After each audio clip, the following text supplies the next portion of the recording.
Welcome to On the Vineyard, a 10-minute weekly wrap-up of news from the Vineyard Gazette Media Group on Martha's Vineyard. I'm publisher Monica Brady-Meyerhoff. We're so glad you're here. On the Vineyard is sponsored by Martha's Vineyard Bank. This week, we announced the winners of Martha's Vineyard magazine's Best of the Vineyard contest at an awards party at Farm Neck Golf Club. There were 100 winners in all. Next, we have Best Breakfast, Artcliffe Diner. Runner-up, Biscuits.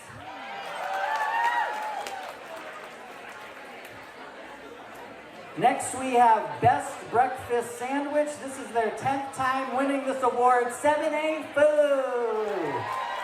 Other notable wins, Miller's Pro won in 8 categories. Oso Clothing Store in Oak Bluffs won the Best New Store Award. And the Flying Horses, which turns 150 years old this year, was voted the Best Family Activity. And I also want to give a special shout out to our host and MC comedian Charlie Nadler. Here's one of his good ones.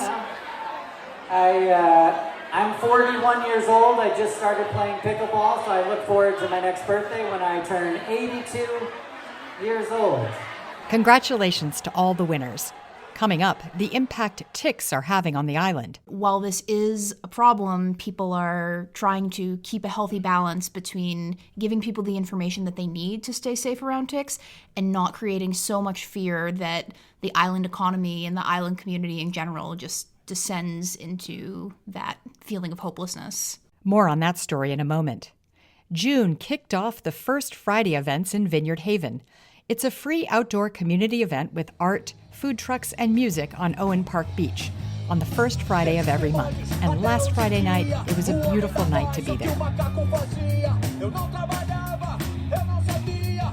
You're listening to the Brazilian band Os Naftalinas, which means the mothballs.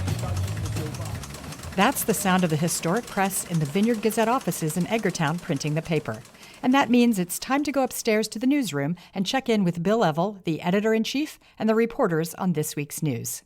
Well, even here in Paradise, we have one villain that pops up every year, raising its 8 tiny legs. That, of course, is the tick. Each year it seems to get worse with new diseases, but this year it's been in national media. We really have become the epicenter of the problem. So Emma Kilbride went out this week to talk to business leaders, all sorts of health officials working on this issue, and she really got a great picture of what to be afraid of, but what not to get too scared of. We want to say, this is not like something out of Jaws where, like, if you scream tick in July, it's going to be a panic. So Emma, what's happening? Thanks, Bill. So, yes, I spoke to a lot of tick experts and a lot of business owners from all areas of island industry, from tourism to recreation to food service. And while this is a problem, people are trying to keep a healthy balance between giving people the information that they need to stay safe around ticks and not creating so much fear that the island economy and the island community in general just descends into that feeling of hopelessness. Yeah, it's a great thing, because each year we here at the Gazette, we want to let people know, especially seasonals or tourists who may not know about ticks here, first that they're here and you got to be careful, and then what to do. But as you said, you spoke to officials that there are ways to combat ticks, there are ways to avoid them. So what should people be doing to make sure they don't encounter ticks, or at least get them off their body?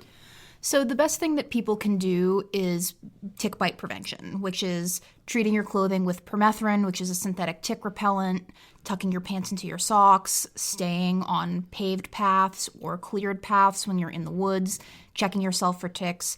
All of those methods are really good ways to enjoy island life while still staying safe. So you don't need to stay locked inside. It is possible to go out and enjoy yourself and still keep yourself safe. Yeah, it does come up in a lot of these articles, and I'm always fascinated. Patrick Roden Reynolds, the island's tick czar, who's out all the time looking for ticks, putting himself in these issues, he said he's only been bit a few times, right?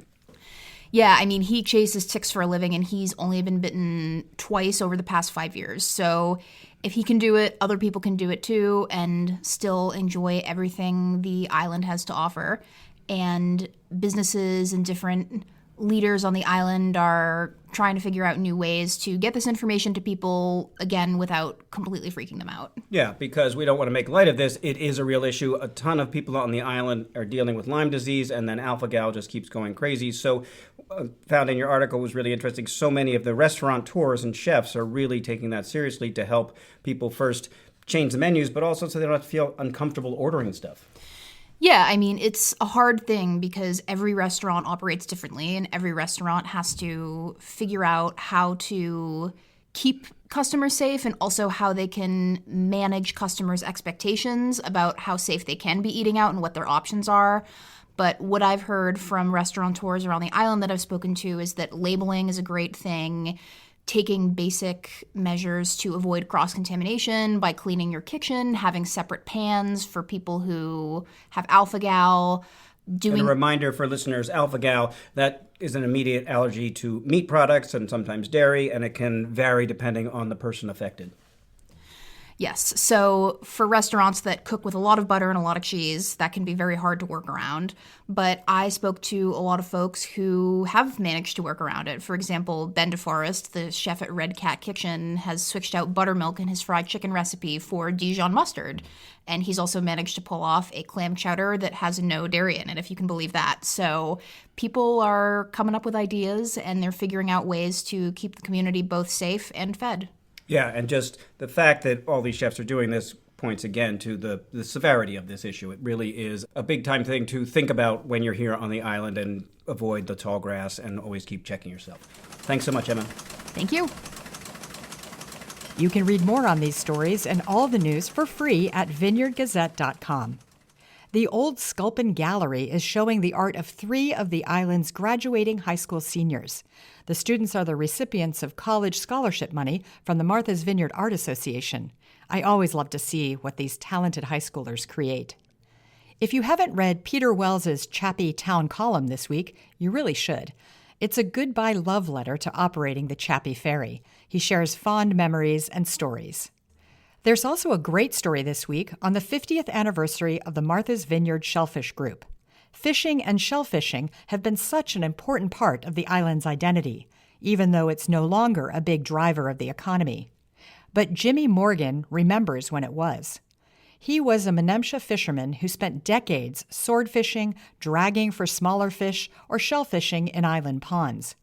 In an interview in 2000, Jimmy remembers when you could earn a good living fishing. My generation grew up in the best of times. We grew up here poor, you know. Everybody was poor, but we didn't realize that we was poor till the government told us we were. Most everybody around here had enough to eat, even during the hard times, the Depression. You know, there was fish. You could go scalloping or cohogging or fish, and, you know, everybody had a little garden. And when I was married in 1950, the average guy could buy a piece of land and build a home. He'd go to the bank, and you only had to have, well, a week's of your pay was for the mortgage. But everything has just escalated so much, it's almost impossible now for a young person, in Shellmark especially. So we could buy a piece of land and build a home, and fishing, you could earn a good living if fishing. Jimmy Morgan died in 2018. Thank you to Lindsay Lee and the Martha's Vineyard Museum for this audio. Our theme music is from island composer and musician Michael Hayden. If you like the show, please follow us so you won't miss an episode, and tell a friend who loves the vineyard. Thanks to our sponsor, Martha's Vineyard Bank, a community bank whose employees live and work locally. Congratulations to our hometown bank for winning Best of the Vineyard Best Bank. Learn more at mvbank.com. I'm Monica Brady-Meyerov. Thanks for joining us on The Vineyard. Talk to you next week.